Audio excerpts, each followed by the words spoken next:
지난 수요일 여러분은 뉴스를 통해서 플로리다 파클랜드라고 하는 도시에서 고등학교에서 일어난 총기 난사 사건을, 그것으로 인한 커다란 비극을 여러분 기억하실 겁니다. 이 파클랜드라고 하는 시리는 그 플로리다의 아주 부유한 도시에 있는 그런 지역의 고등학교에서 일이 일어났는데요. 그 고등학교에 일로 인해서 퇴학을 당한 학생이 고등학교를 찾아갔습니다. 작심을 하고 의도적으로 이 파이어 알람을 잡아 당겼던 것으로 알려져 있습니다. 화재 경보를 듣고 교실 밖으로 쏟아져 나오는 학생들과 교직원들을 향해서 무차별로 총기를 난사했습니다. 그래서 17명의 귀한 생명을 빼앗아갔습니다. 그리고 많은 부상자를 만들었습니다. 그리고 여러분이 이 사진은 그 총기 난사가 있었던 그날이 어떤 날이었는가를 극명하게 보여주는 사진입니다. 그 여인의 이마에 재로 십자가 표시를 한 여인이죠. 다른 사람을 붙들고 그 총기 난사 현장에서 눈물을 터뜨리는 장면입니다. 지난 수요일은 애쉬 웬즈데이라고 해서 전 세계에서 참회 수요일, 제수요일로 부르는 날입니다. 특별히 가톨릭 교회나 성공의 루터란 감리교 같은 데서는 전통에서는 이마에 이 재를 바르는 예식을, 리추얼을 많이 합니다. 이전에 이듬해 1년 전에 종려주일 팜 선데이에 사용했던 팜트리를 가지를 태워서 재를 만들고 그를 올리브유나 또 물에 섞어서 이마에 십자가 표시를 합니다. 근데 왜 사람들이 이 십자가 표시를 이마에다가 재로 하고 하루 종일 애쉬 웬즈데이에 지냅니까? 구약 성경 요나서에 보면요, 하나님의 명령을 따라 선지자 요나가 니느웨로 가서 외칩니다. 40일 지나면 니느웨가 무너집니다 하고 거리에서 외쳤어요. 니느웨 백성들이 요나가 전하는 하나님 말씀을 믿었습니다. 그리고 금식을 선포하고 높고 낮은 사람이 모두 회개하는 표시로 굵은 베옷을 입었습니다. 요나서 3장 6절에 가면 이 백성들이 회개한다는 소문이 니느웨 왕까지 전해집니다. 그리고 왕도 자기 임금의 보좌에서 일어나서 걸치고 있던 이 옷을 다 벗었습니다. 그리고 굵은 베옷을 입고 잿더미에 앉았습니다. 여러분, 불편한 이 베옷을 입고 재 위에 앉는 것은 그런 행동을 통해서 내가 하나님께 회개합니다 하는 것을 보이는 행동이었습니다. 이 애쉬 웬즈데이 참회 수요일에 이마에 재를 바르는 것도요, 우리 그리스도인들이 하나님 앞에 회개하는 모습을 상징적으로 보이는 거예요. 총기 사건이 있던 날 사진에 보이는 이 여인은 아마도 정오에 열리는 어느 교회 애쉬 웬즈데이 월십 서비스에 가서 목회자를 통해서 이마에 재로 이 십자가 표시를 받았을 것입니다. 하나님 앞에 자신의 죄를 회개하는 의미로 십자가를 그린 겁니다. 그리고 오후 3시가 못 되어서 자녀가 다니는 학교에 총기 사건 이야기를 듣고 달려와서 눈물을 터뜨렸습니다. 죄를 회개함을 기억하는 날, 사람의 죄가 얼마나 무서운지를 보여주는 현장에 온 겁니다. 여러분, 렌트, 사순절이라고 하는 것은요, 말 그대로 40일을 얘기하고, 순자가 10순자잖아요. 10개가 4개 모인 40일을 이야기합니다. 사순절이 신약시대는요, 초기 교회에서는 처음 예수님 믿는 사람이 세례를 받기 위한 준비 과정을 이 사순절 기간에 했어요. 이렇게 시작됐던 것이 후대에 와서는 예수님의 순환, 예수님의 죽음을 기억하고 하나님 앞에 참회하는 시간을 갖는 절기로 바뀌었습니다. 이 애쉬 웬즈데이부터요, 부활절 전날까지 주일을 뺀 나머지 40일, 주일은 예수님의 부활을 축하하고 감사하는 날이잖아요. 그래서 주일을 뺀 40일을 사순절이라고 부릅니다. 이 특별한 영적인 기간 동안에 우리 그리스도인들은 하나님의 말씀을 향해서 우리의 마음문을 활짝 열려고 합니다. 또 교회 생활뿐만 아니라 삶의 모든 영역에서 우리의 변화를 갈망합니다. 우리 안에 있는 어두움을 예수 그리스도의 피 앞에 드러내놓고 또 내가 가진 우상이 있으면 깨뜨려서 없애버리는 노력을 하고 또 우리의 시선을 우리 하나님을 향해서 고정시키는 시간을 갖는 기간이 이 렌트 사순절 기간입니다. 하나님께 멀어진 내 신앙생활을 다시 돌이켜서 하나님 앞에 가고요. 우리 자신의 죄를 자백하면서 잘못된 삶을 돌이키는 시간이 이 사순절 기간입니다. 근데 교회는 그 오랜 시간 동안 사순절과 같이 자신을 돌아보는 시간을 왜 매년 반복해서 가질까요? 오늘 읽은 로마서 6장 12절에는요, 하나님께서 이렇게 말씀합니다. 그러므로 여러분은 죄가 여러분의 죽을 몸을 지배하지 못하게 해서 여러분이 몸의 정욕에 굴복되는 일이 없도록 하십시오. 우리가 육신의 정욕에 굴복되게 되면 우리 사람은 죄가 우리를 지배하는 것을 경험하게 돼요. 매년 연말이면요, 여러분 타임 매거진 보시는 분은 특별한 표지 사진을 대할 겁니다. 보통 타임 매거진이 Person of the Year, 그 해의 인물이라고 해서 커버 스토리를 하고 특별한 사진을 게재하는데요. 특별한 인물을 선정합니다. 이 작년 연말에 있었던 Person of the Year 이 커버 스토리인데요. 2017년에는 타임 매거진이 한 사람을 선정하는 것이 아니라 많은 사람을 선정했습니다. 그리고 그 커버 스토리에 타이틀을 붙이기를 The Silence Breakers, 침묵을 깬 사람들이라 이렇게 불렀어요. 더 정확히 말하면 침묵을 깬 용감한 여인들이라 이렇게 붙이는 게 맞을 것 같아요. 2017년 가을 영화배우 애슐리 저드라고 하는 분이 용감하게 20년 전에 제가 할리우드에서 자신에게 있었던 일을 털어놓았습니다. 오랫동안 할리우드 영화 제작자의 거물로 알려진 하비 와인스타인이 20대 말이었던 자기에게 어떻게 성적인 요청을 해왔는지를 뉴욕 타임즈 기자와 인터뷰를 했습니다. 그리고 곧이어서 ABC 나이트라인의 그 유명한 다이언 소이어와 TV에 나와서 심층 인터뷰를 진행했어요. 우리 ABC 나이트라인에 나온 인터뷰를 잠깐 보도록 하겠습니다. 이 애슐리 저드라고 하는 영화 배우가 정말 용감하게 자기에게 있었던 일을 폭로한 다음에 나도 그 와인스타인에게 성적인 부당한 요구를 받았다고 하는 미투, 해시태그 미투 운동이 벌어졌습니다. 그래서 이 와인스타인에게 여성으로 받아서는 안 될 부당한 대우를 받았다는 사람들이 아까 뉴스에 나온 것처럼 65명 이상이 나타났어요. 워낙 영화계를 주무르는 거물이었기 때문에 자신이 매장당할까 봐 사람들이 고발하지를 못했다는 거예요. 그 이후에 미국의 각 분야에서 남성에게 성희롱을 받은 수많은 사람들이 이 미투 운동에 동참했습니다. 그런데 여러분, 미국만 그런 게 아니죠. 얼마 전엔 한국의 현직 여자 검사 프로시큐터가 전직 검찰의 고위 간부에게 성추행을 당하고 또 그걸 알렸더니 인사에서 불이익을 당했다고 폭로했습니다.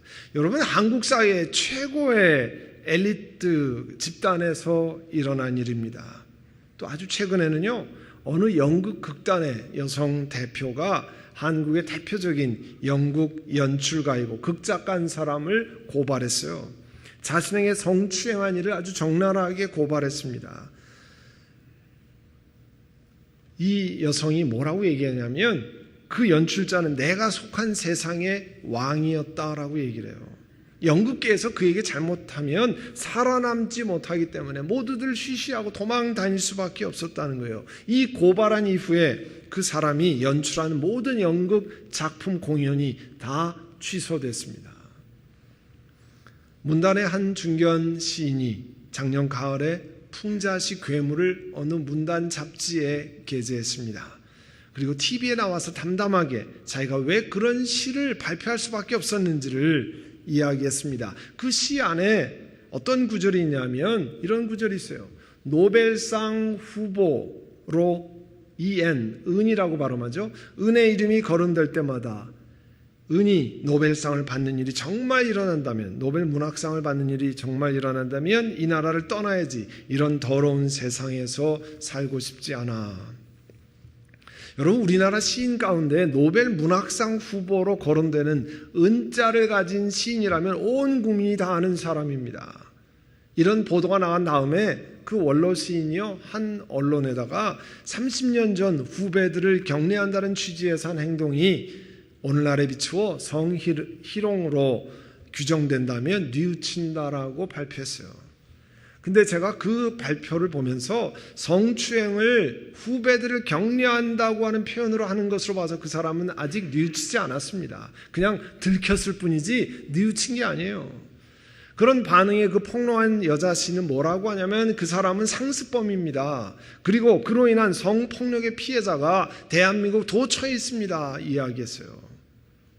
미국과 한국의 전 세계의 상류층의 문화계, 정치계, 지위의 상하를 막론하고 지식의 많고 적음을 불문하고 돈이 많고 적음 상관하지 않고 사람의 몸에 정욕에 굴복하면요 이런 일이 일어나는 겁니다. 그래서 본문 13절에는 하나님이 이렇게 말씀합니다. 그러므로 여러분은 여러분의 지체를 죄에 내맡겨서 불의의 연장이 되게 하지 마십시오. 잘못하면 우리 몸이 악의 도구가 된다는 거예요. 몸의 정력이 원하는 대로 따라가면 내 몸을 악의 도구가 되게 한다고 말씀하시는 거예요. 그러니까 내 몸이 좋아하는 것대로 따라가면 안 됩니다. 사실 큰일 납니다. 내가 하는 것이 정말 하나님이 기뻐하시는가? 혹시 악의 도구가 되는 일은 하고 있지 않은가? 살펴야 됩니다. 그러면 여러분 이런 사람들만 지탄받습니까? 미디어에 나오고 TV 인터뷰하고 이런 사람만 지탄을 받습니까? 우리는 어떻습니까? 우리는 괜찮습니까? 마태복음 5장 27절 28절 산상수훈에 예수님 뭐라고 말씀합니까? 간음하지 말아라 하고 말한 것을 너희는 들었다. 그러나 나는 너희에게 말한다. 여자를 남자 마찬가지죠. 여자를 남자를 보고 음욕을 품는 사람은 이미 마음으로 그 여자와 남자를 범하였다. 예수님 우리 마음에 자리 잡고 있는 이런 속사람 안에 있는 죄악을 지적하고 있는 거예요. 겉으로는 드러나지 않지만 속으로 품고 있는 죄악까지도 예수님이 지적을 하셨습니다. 이 사순절 기간에는요 이렇게 우리 육체의 욕심을 따라가면서 범죄한 것을 회개하는 시간이에요. 우리 마음이 어디로 가는지를 좀 잘 살피고 하나님 말씀에 비추어서 우리의 죄를 고백하는 시간을 갖는 것입니다. 하나님 말씀은 우리 몸이 악의 도구로 인스트루먼트로 사용될 수 있음을 명확하게 지적하고 계십니다. 그러나 하나님 말씀이 우리에게 가르치시는 것은요 예수님 안에서 우리는 본래 죽었던 사람이에요. 근데 예수 그리스도로 말미암아 다시 살아난 사람입니다. 그래서 로마서 6장 13절에는요 우리 자신을 하나님께 바치고 우리들의 지체를 의로운 도구 의의 연장으로 하나님께 바치라고 말씀을 합니다. 우리 교회와 10여 년 동역하셨던 우리 양한갑 선교사님 필리핀 현지에서 경험한 이야기를 나누었습니다. 한 사람이 어떻게 악의 도구로 되었다가 또 하나님의 도구로 하나님 앞에 나아갈 수 있는지 그런 것을 보여준 좋은 이야기예요. 이 양선교사님은요, 이 카나다 몬트리올에서 이민 목회를 하셨습니다. 하나님의 부르심이 이 나환자 한센인에게 있는 것을 기억하고 필리핀에 나환자를 섬기기 위해서 가셨어요. 근데 필리핀에 이 한센인 정착촌이 마닐라에서 조금 떨어진 달라라고 하는 곳에 있는데요. 거기 10년 전에 가셨습니다. 그리고 그 가난하고 낯선 땅에 첫 번째 교인을 만났는데 다 어렵게 사는 동네니까 그분도 아주 어렵게 사는데 마침 그 집에 마당이 있었다고 그래요. 조그만 마당이 내어주었습니다. 그분이 누구냐면 여러분 사진에 보는 가운데 앉아 계신 방일리난이라고 하는 분인데요. 봉 형제라고 부르는 분이에요. 한센시병으로 이 나환자 병으로 손가락 10개를 다 잊어버린 장애인이었습니다.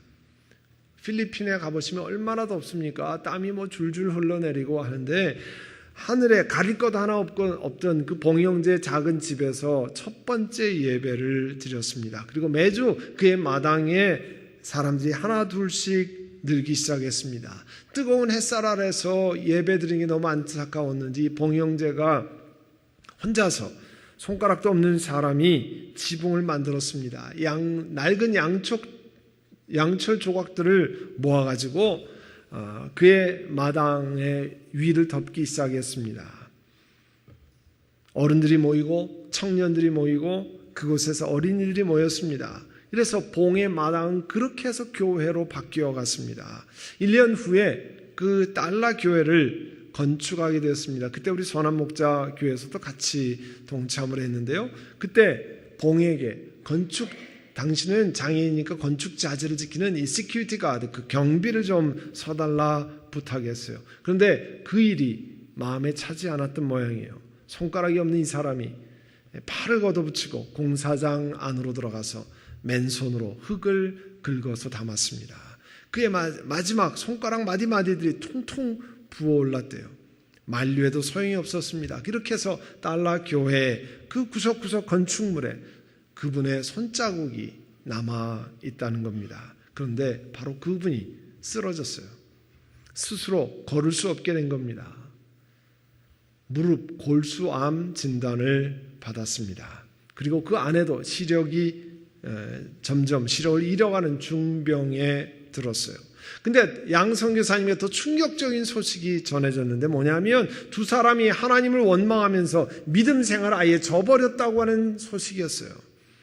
개척 멤버로 내가 온 힘을 다해서 하나님을 섬겼는데 어떻게 하나님께서 우리들에게 이런 병을 주어서 죽게 만드느냐 하는 것이 이 사람의 원망의 내용이었습니다. 양 선교사님 그 얘기를 들으니까 여러분 이스라엘 백성들이 민수기에 보면 광야에서 이집트에 나와서 하나님 앞에 컴플레인하고 불평하는 바로 이스라엘 민족의 이야기가 생각났대요. 달라의 첫 번째 교인으로 신방을 가야 했지만 양 선교사는 일부러 찾아가지 않았습니다. 시간이 흐를수록 그들이 더 악한 말을 토해내고 있다는 소식이 들려왔습니다. 결국 2달 만에 찾아갔는데요. 오랫동안 자신을 찾아주지 않는 양 선교사님의 섭섭함이 많았는지 이 봉영제는 얼굴을 쳐다보지도 않았다고 합니다. 그러나 양 선교사님이 이미 마음에 다 각오를 하고 갔기 때문에 상처는 없었다고 그래요. 그를 위로하기 위해서 갔던 길이 아니었습니다.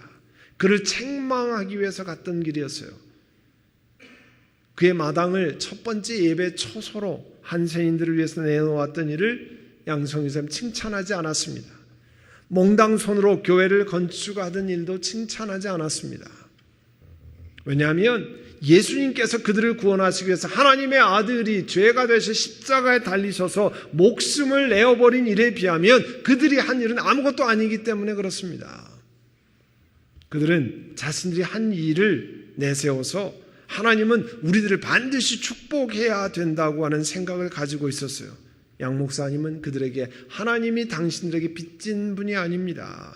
예수 그리스도를 보내신 하나님의 아들을 보내신 그 하나님께 당신들이 빚진 사람이 된 것을 설명했습니다. 그리고 설사 암으로 죽게 되고 설령 앞을 못 보는 일이 일어난다 할지라도 당신들은 하나님을 원망해서는 안 됩니다. 이렇게 얘기했어요. 당신들이 빚진 자들이기 때문에. 그런데 성령께서 그분들의 마음을 열어주셨습니다. 두 사람은 큰 소리로 울기 시작했어요. 회개를 하고 하나님 앞에 다시 돌아온 두 사람에게 양 선교사님은 손을 얹고 간절히 기도를 해주었습니다. 그리고 2달 후에 이 봉영제가 그날은 휠체어 없이 목발을 짚고 교회를 나왔는데 주일 예배 참석해서 간증을 했습니다. 병원으로부터 암이 없어졌다는 판정을 받았다는 간증이었어요. 그리고 그 봉의 안에도 정상적으로 시력이 회복됐다는 이야기였습니다. 그리고 1년 후에 주일 예배 후에 봉이 형제가 양 선교사님을 찾아왔습니다. 목사님, 제가 처음으로 사업을 시작하게 되는데요. 지프니 한 대를 구입했습니다. 오늘 지프니를 가지고 왔으니까 기도해 주십시오. 여러분 필리핀에 가보신 분들은 이런 것들이 전체가 이 필리핀 길을 메우고 있다는 것을 아는데 이것이 지프니예요. 집차도 아니고 뭐 버스도 아니고 이게 옛날에 미군이 집차를 두고 가면서 그 사업으로 시작한 것이 지프니인데요. 이 안에 그냥 빼곡이 다 있습니다. 자리 없으면 저 뒤에 매달려 가고요. 어디로 가는지 하나도 써 있지 않은데 하여간 노선이 다 있다고 그래요. 알아서 타고 가는 거예요. 그런데 이 사업을 시작을 했다는 거예요. 그의 딸이 좋은 직장에 다니고 있는데 아버지에게 사업할 수 있도록 선물로 드린 겁니다. 달라 교회 교인들 가운데, 그 가난한 교인들 가운데 첫 번째로 큰 사업을 시작한 사람이었습니다. 양 선교사님이 그의 지푸니를 붙잡고 마음껏 축복의 기도를 해주었습니다.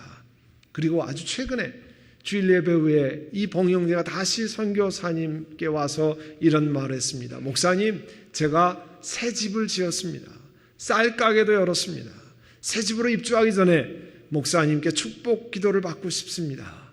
그래서 양 선교사님 그 새 집으로 가서 암을 이겨냈기 때문에 훌륭한 것이 아니라 큰 시험을 이겨낸 사람으로 하나님께서 큰 은혜와 복을 내려주시기를 원합니다 하는 것을 기도를 했다고 그래요. 자신의 첫 번째 집 한센인들을 위해서 예배 초소로 내놓았던 봉영재, 교회를 건축했을 때 손가락 마디디가 통통 붙도록 흙을 팠던 한센인 봉영재, 그러나 사탄의 공격을 받고 예수 신앙을 버리고 하나님을 원망하고 사람들에게 그와 같은 원망의 소리를 끊임없이 해대었던 한센인, 그가 하나님 앞에 회개하고 돌아와서 다시 일어섰습니다. 양 선교사님이 기도하는 것은요, 이분의 사업이 잘 되기를 위해서 기도하는 게 아닙니다. 더 많은 물질의 축복을 달라고 기도하는 것이 아니라 이 봉영재 가정이 더 많은 하나님 앞에 사역을 해서 하나님의 의의 도구로 사용될 수 있도록 기도하고 있다는 겁니다. 사랑하는 선원목자교회 성도 여러분, 이 사순절 기간 동안 우리가 해왔던 악한 일을 하나님 앞에 회개할 수 있기를 원합니다. 우리의 속마음을 찬찬히 살피고 성경 말씀을 기도해서 과거에 희희낙낙거리며 마음대로 행했던 그 삶을 돌아보고, 하나님, 내가 범죄했습니다. 하나님 앞에 내 마음대로 살았습니다. 내 육신의 욕심대로 살았는데 하나님 용서해 주시기를 원합니다. 돌아볼 수 있기를 원합니다. 그래서 육체의 정욕에 굴복해서 악한 일의 도구가 되지 않기를 원합니다. 대신에 회개하고 돌이키고 우리 자신을 깨끗게 관리해서 하나님 앞에 의의 도구로 쓰임받는 여러분 되시기를 간절히 소원합니다. 기도하겠습니다. 여러분, 이 시간 기도하실 때 하나님, 내가 과거에 내 육신의 욕망을 따라서 알지 못하고 함부로 말하고 함부로 행동해서 하나님 앞에 범죄했습니다. 이번 사순절 기간을 시작하면서 하나님 용서해 주시기를 원합니다. 이 시간 개인적으로 회개하고 돌이키는 시간을 갖도록 하겠습니다. 사랑하는 주님, 과거에 우리의 욕심대로 육체가 좋아하는 것을 쫓아서 우리 마음대로 살고 마음대로 말했던 것, 함부로 했던 것들을 하나님 고백합니다. 이번 사순절 기간 동안에 우리를 영원한 사망에서 건지신 예수님의 사랑을 기억하고 회개하고 돌이키고 바르게 우리 삶을 바로잡아서 하나님의 의의 도구가 되기를 원합니다. 세상에 묻혀 살아서 악의 도구가 되지 않고 참으로 주님 앞에 쓰임받는 도구가 되기를 원하오니, 우리 한 분 한 분 이번 사순절 기간 동안에 우리 자신을 돌아보고 회개하고 돌이키는 바른 길로 들어서는 저희를 되게 하여 주옵소서. 예수님의 이름으로 기도하옵나이다. 아멘.